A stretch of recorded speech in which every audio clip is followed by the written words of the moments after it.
snapping at reporters, barking at members of his own party, and firing off those deranged late-night truth social tantrums, like a man trying to outrun his own shadow. And sure enough, right there, bleeding through every frantic impulse he can't control. He's snapping at reporters, barking at members of his own party, and firing off those deranged late-night truth social tantrums, like a man trying to outrun his own shadow. And sure enough, we got the full display last night, only for him to wake up and hit repeat this morning after a resignation bombshell blew another crater straight through the already shattered MAGA coalition. We're going to walk through all of it. But before we do, if you take a second to leave a like on this video, and if you haven't already and you actually enjoy what we do here, hit that subscribe button. It genuinely helps keep this work alive. Now, before we get into the meltdown, Trump posted, because yes, he's spiraling again, I want to begin with just one of the many reasons why. To talk about waging a Vladimir Putin-style invasion of Venezuela every day that Donald Trump's old friend, the sex trafficker and rapist Jeffrey Epstein, continues to make life difficult for Donald Trump. And the dead Jeffrey Epstein shows no sign of loosening his grip on Donald Trump. And so today, when haunting photographs of an Epstein crime scene were made public, and Jeffrey Epstein's convicted co-conspirator in sex trafficking, Ghislaine Maxwell, another old friend of Donald Trump's, told a judge through her lawyer that she intends to file a long-shot appeal with that judge, even after the United States Supreme Court denied her appeal, Donald Trump talked once again about waging a war against a country that has never posed a threat to the security of the United States in any way and never will. Here is Donald Trump saying things today that would have gotten any other president removed from office through the 25th Amendment because of failing mental health. I think you're going to find that there's a very receptive ear to doing exactly what they're doing, taking out those boats. And very soon we're going to start doing it on land too, because we know every route, we know every house, we know where they manufacture this crap, we know where they put it all together. And I think you're going to see it very soon on land also. He knows nothing. And that's not going to happen. There will be no invasion of Venezuela. But Donald Trump knows he has to heighten the insanity of his warmongering every day that his old friend Jeffrey Epstein makes news, as Jeffrey Epstein did once again today with the release of photographs of his private island 2 miles off the shore of St. Thomas in the U.S. Virgin Islands. Jeffrey Epstein. Believe me, he's tried every shiny object routine in the book, the distractions, the manufactured outrage, the look over there panic flares, but none of it is landing. Because the one thing Trump cannot outrun, no matter how many smoke bombs he lights, is the simple fact that he is terrified of transparency. And that brings us to his latest pathetic spin, the laughable claim that he was the champion of releasing the Epstein files.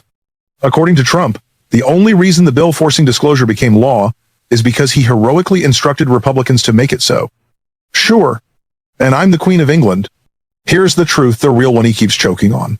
The bill moved because Republicans put their names on every Democrat in Congress. That bipartisan shove is what dragged the vote to the House floor. Mike Johnson wasn't chomping at the bit, and Donald Trump certainly wasn't.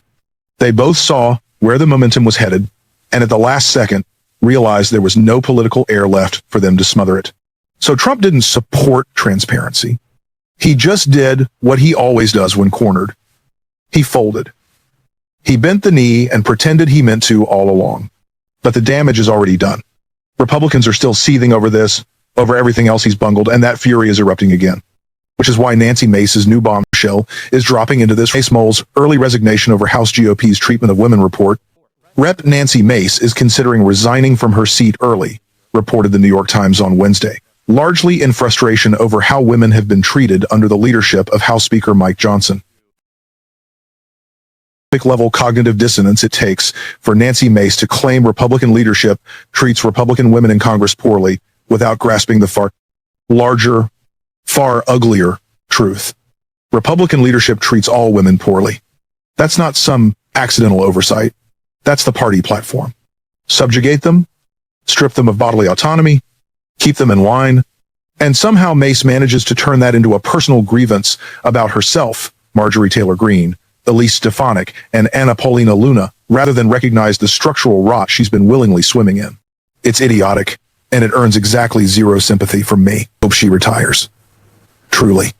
But of course Donald Trump doesn't. He understands what a blow her departure would be to the already crumbling MAGA movement. So what does he do? He tries to spin this, his bombing of innocent fishermen and his usual spray of racism, into some kind of unifying GOP moment, a rally around mass murder and xenophobia.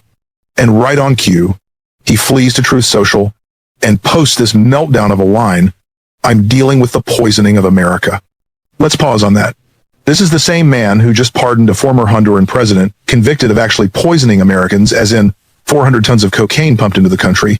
That's not metaphorical, that's chemical warfare on our own citizens. But sure, let's put that aside. What Trump's really doing here is obvious. First, he's fear-mongering, trying to get you to believe every brown person's a trafficker, every immigrant is a threat, and only he can save you. It's the same racism that launched his 2015 campaign and defined his entire public life. And second, he's desperately trying to justify something he promised he wouldn't do. Deliberately escalating conflict and indiscriminately bombing innocent fishermen off the Venezuelan coast. None of this is strategy. It's panic, dressed up as bravado.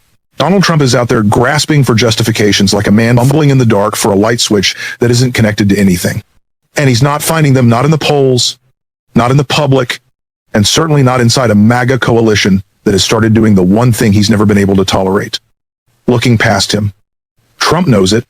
You can see it in every rambling meltdown, every late-night freakout on Truth Social. He can feel the center of gravity shifting, and he's powerless to drag it back. Because here's the uncomfortable truth for him. MAGA was never a movement held together by principle. There was never a governing philosophy, never a coherent worldview, unless you count bigotry and tax cuts for billionaires as some kind of ideological foundation. This was always a cult of personality with a grievance engine welded to it. And now that they're being forced, for the first time since 2015, to define themselves without the constant sugar high of attacking Obama, Hillary, and Biden, they're lost. They don't know if they're supposed to be the No More Endless Wars crowd or the Lindsey Graham-style bomb everything that moves crowd. They don't know if Marjorie Taylor Greene is their pea stove or just another opportunist with a Facebook meme habit. What's breaking them apart isn't policy. It's the realization that they've never actually had any. And that vacuum, that absence of vision, means the only thing they've reliably produced spills out again: hate. Except now,